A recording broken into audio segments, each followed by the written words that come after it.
Hello, hello, hello. This is my Sketchbook Saturday. It is a new sort of series that I've started.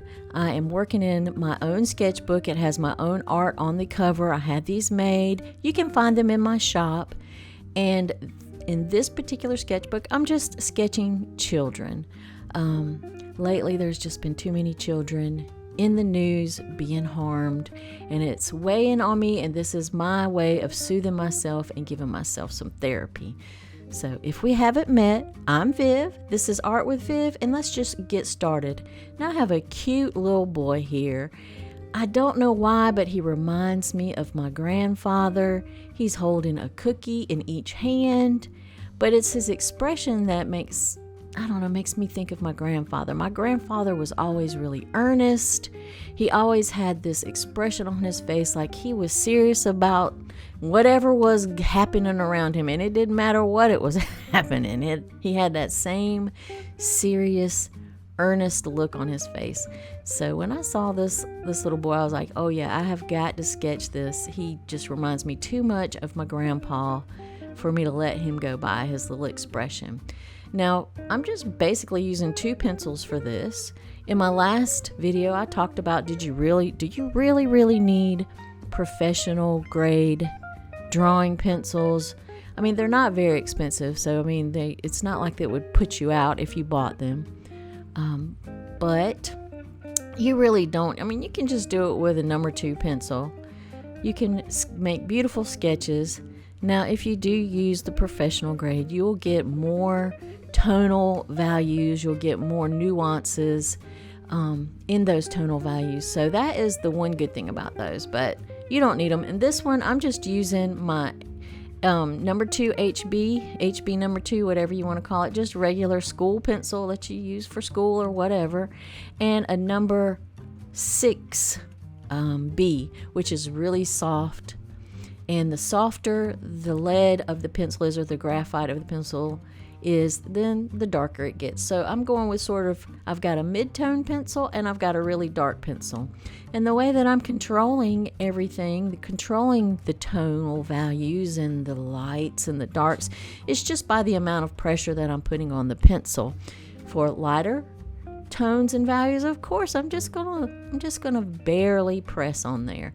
For darker, I'm gonna go a little bit deeper with my pressure, but I am still going to be careful because I don't want to indent the next page underneath this page, because I don't want it to have those little sort of gutters on it, those little dents from the drawing above, because that will mess up that drawing. So I'm pretty careful about how much pressure I put on there.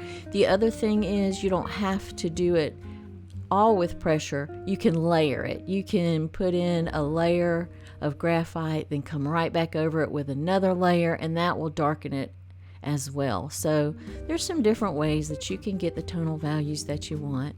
If you go a little bit too dark, if you look over there to the right, you will see that I have a kneaded eraser, and that is like magic. You can pick up, just really tiny bits of the graphite to lighten it just ever so much. You can lift up all the graphite if you need to completely erase it with those kneaded erasers. I love them. They are like my secret weapon when I'm sketching, and I highly recommend that you get one if you like to do pencil sketches. And no matter if you're using just regular pencil or professional drawing pencils or whatever, kneaded erasers are the bomb. So I'm just really going in there first and sort of mapping out where the shadows are on his face. I always start with the eyes of my subject. I don't know why, but that just makes me feel like, okay, I'm looking at them, they're looking at me, we got a connection going. So even if it's an animal, I usually start with the eyes, and I get those started first before I do anything else. Nothing is different with this little fella. Started with his eyes, and now I am just mapping out the lights and the darks.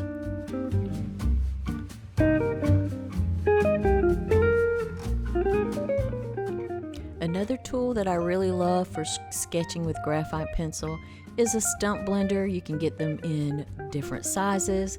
They're great for blending that graphite, making a smooth transition between darks and lights on your subject.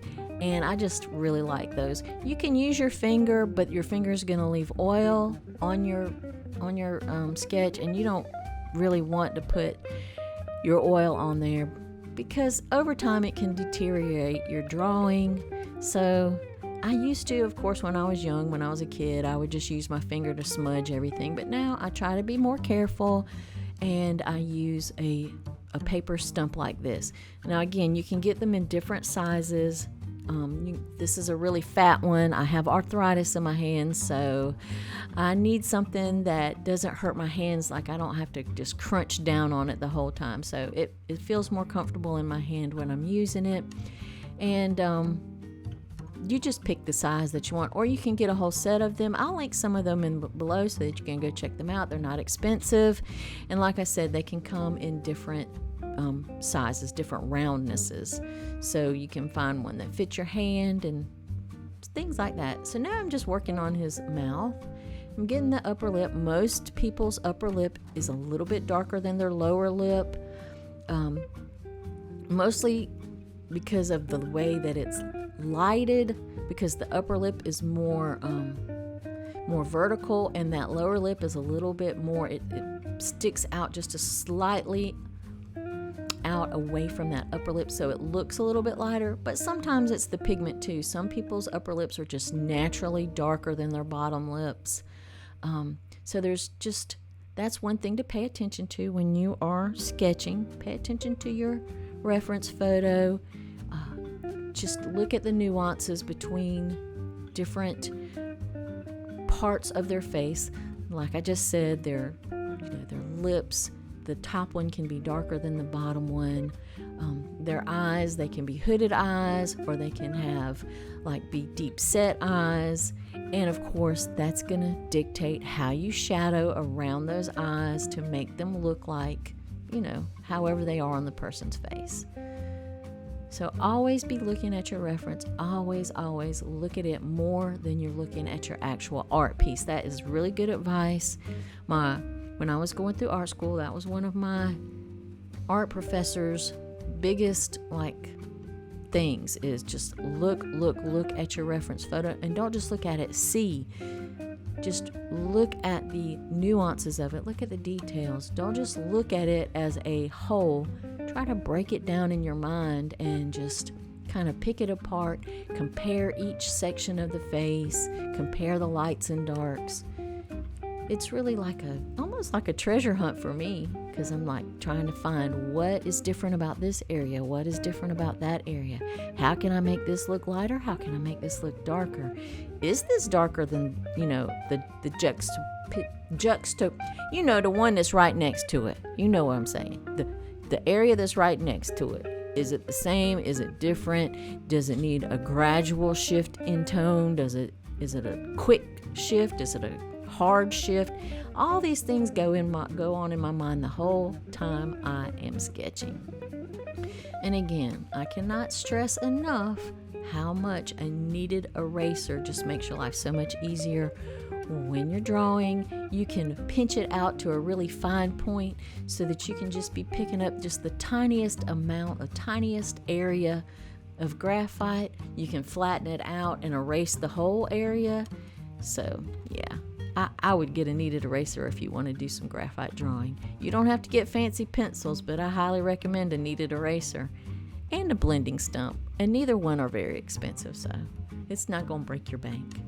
So I'm going to let you watch just a little while, enjoy some music, and I'll return shortly.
Now I'm getting into one of my favorite parts about sketching people is their hair. Hair is such a beautiful subject to try to capture. Everyone's hair has different texture, different lengths. It's just, I don't know, it's just like a festival or a feast for the eyes with all the texture. He has beautifully curly little locks, and his hair is not really long, but it still has all this volume even though it's not that long, and it's just gorgeous. So I'm just going in there and trying to show the texture of his hair, get in the shadows, how the light is just sort of going across his hair, the surface of his hair, and how it's catching some of the areas, and then other areas are in shadow, and it just gives it that soft, fluffy, curly look that I just love. So that's what I'm trying to do when I capture hair. I'm really just thinking about the texture, how the light is shining across it, where the light is hitting it and where the light is catching, where the shadows are, and just trying to get those, in the right spot and get it to look like the hair of the person. Some hair is long and straight and really shiny. Some people have long hair, but it's coarse, it's not as shiny. There's curly hair, there's kinky hair, there's wavy hair. Hair is really something unique to each person. No two people have the same exact texture and flow of hair on their head. So I really enjoy doing people's hair almost as much as I love doing their expressions and their features. But for some reason, hair always fascinates me. Trying to get it just right, trying to make it look realistic. That is like one of my favorite things to do. So here I'm just doing tiny little curls. I'm trying to stay true to the way that his hair grows on his head. It's just tiny little beautiful coils and curls, and the light is hitting some of it, so it's really bright, and then other areas are really dark where it's more in shadow. So all that together makes up his hair. All those things together. All those things you need to look at and think about, and that's what makes up his hair. So I'm going to let you watch just a little bit longer. I just thought I'd jump in here and talk about hair and how each person's hair is a different texture, and it's just a beautiful part of their whole being. So it's one of the things that I like to focus on.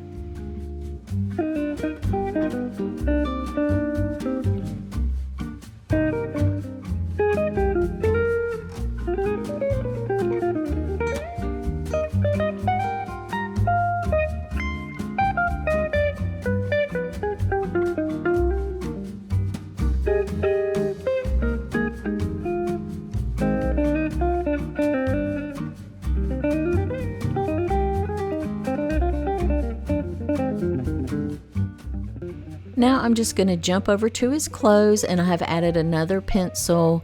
I think it might be I can't see. It might be a 4B. Now, I don't want to go into a lot of detail on his clothes because I want the focus to remain on his face. So I've thought about that. I want most of the detail, most of the contrast to be just in his face, his upper shoulders and his face. So I'm doing more of sort of an outline of his clothes. I am putting in some shadows. That gives it a little bit more depth, a little bit more interest, but I'm not going to go into a lot of detail with his clothes. I'm not going to go into, much more than just some shadows here and there and some outline drawings. Just some outlines here and there, a few shadows, and I want to keep his clothes as simple as possible. And I'm telling you, that little boy has my grandpa's expression down. I just love him. And you can't see the background. He is actually out in a field, and it looks like maybe a farm field, which also sort of lends itself because my grandpa, he was both a coal miner and he also farmed and grew food. He did anything he could to make ends meet. So I think that also kind of lended to my idea that he reminded me of my grandpa. Just that expression, the setting that he is in a field, some kind of crop is growing behind him, but I'm not going to put all that in because, again, I want to keep that focus on his sweet little face. He's got 2 cookies in his hand, well, a cookie in each hand, so he has 2 cookies. So he's double fisting that food, buddy. I like that. That makes me think, I think I like this kid. He's got a cookie in each hand. That is my spirit animal right there. And I'm just trying to get his hands in there. Hands are sometimes difficult for artists. So I'm just really looking at the shadows and where the joints are and how the highlights hit them. That's what I'm trying to focus on when I'm doing the hands. So I want his hands to be as detailed as his face. I think hands are important. They are also unique to each person. They are uniquely a person's hands. That did not make sense, y'all. I am so tired. Anyway, each person's hand is unique to them. No one has the same kinds of hands. So I want to add just a little bit of more detail, a little bit more attention to his hands and get them more detailed and shadowed, just like his face. Because again, I feel like it's something important to who he is, much like his facial features, much like his hair. His hands are part of who he is and really unique to him. So he is holding that cookie. Oh my goodness. It looks like a vanilla wafer. Not a vanilla wafer, but one of those Oreos, but the vanilla kind. And he is just going to town on those cookies, taking him a little walk out in the field. It's a little chilly out. He's got his little jacket on. I think his dog is probably following him, trying to get some of them cookies from him, and he's looking back at his dog saying, "Nah, I'm not giving you any of this cookie. This is my cookie." And as you see, I'm just using my pencil and my erasers to get the effects I want. Now, I'm going to let you watch just a little bit more and enjoy some music, and I will be right back.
So I've got his hands in. I didn't do a lot of detail to the cookies in his hands, but you can see that there are cookies. I'm just adding a little bit of shadow work to his jacket, and that just sort of help leads your eye up to his face with those shadows sort of pointing toward his face. I'm again not getting into a lot of detail. I just want you to know he's wearing a jacket, and I want it to kind of add to the flow of your eyes so that it leads you, those shadows lead you up to his face. And that's my whole point of that, of just putting in just the shadows and not a lot of detail, blending it out with my blending stump, adding a few lighter shadows with whatever graphite is on the tip of that stump. And there, I think I've almost finished with him. I'm going to just go ahead and sign it, date it, and I think he is done. So that's another Sketchbook Saturday in the books. I hope you enjoyed this, and I'll see you with another sketch next Saturday. Y'all take care, and I hope you have a lot of success with all of your art adventures.